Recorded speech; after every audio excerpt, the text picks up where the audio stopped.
We did have a press conference. Finally, we had a little bit of A life. few, actually. A few press conferences. Three different people spoke to the media. Andy Reid, Patrick Mahomes, Tyrann Mathieu.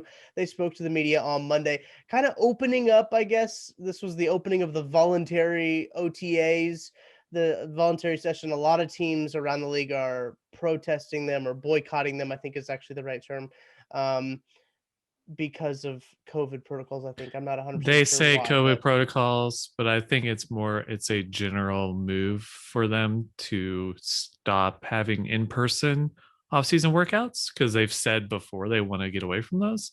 mhm. And players have said before that they liked the COVID non-in-person off-season workouts last year. So they'll say COVID. Some of them might mean it. I definitely won't question them. I Yeah. just feel like it's more of a general they want to move towards not having in-person off-season workouts. So they talked a little bit about what's going into it. Now they have a year under their belt with the virtual offseason and everything like Right. that. And I wrote down four interesting nuggets. I have got two from Andy Reid, one from both Patrick Mahomes and Tyrann Mathieu. I'm gonna, just like read them off to you. We're gonna Connor and I are gonna talk about a very interesting topic that we've got today. So I don't want this to totally dominate our whole episode, but I want to get what you thought was most interesting to you, Connor. I have written down here Andy Reid talking about the offensive tackle situation. I thought that was really interesting. And also other players coming back as well, kind of on that same from Patrick Mahomes. He seems to be ahead of schedule recovering from his turf toe, which doesn't really seem like a news story anymore, right? Because it seems like he's always ahead of schedule when it comes to injuries, the knee, the concussion, now the turf toe. I thought that was, kind of on brand for Patrick Mahomes. And lastly, I had the Tyrann Mathieu extension. He said he wants to be in Kansas City for the long term, but he doesn't want to get involved in the money side of things. And I love the subtle flex that he had. I was on with Carrington Harrison on his podcast.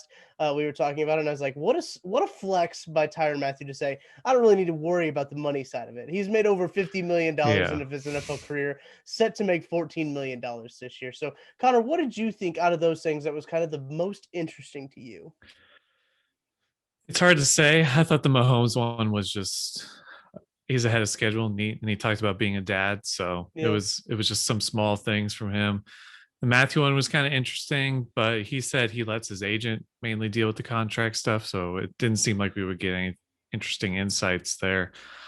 I think it's the dominating off-season narrative for the Chiefs, the offensive tackle position, but I think that was the most interesting of the three because Andy Reid did mention Lucas Niang as a potential starter at left tackle. And they continued their talking up of him and how they viewed him. So I think that was the most interesting, at least for me.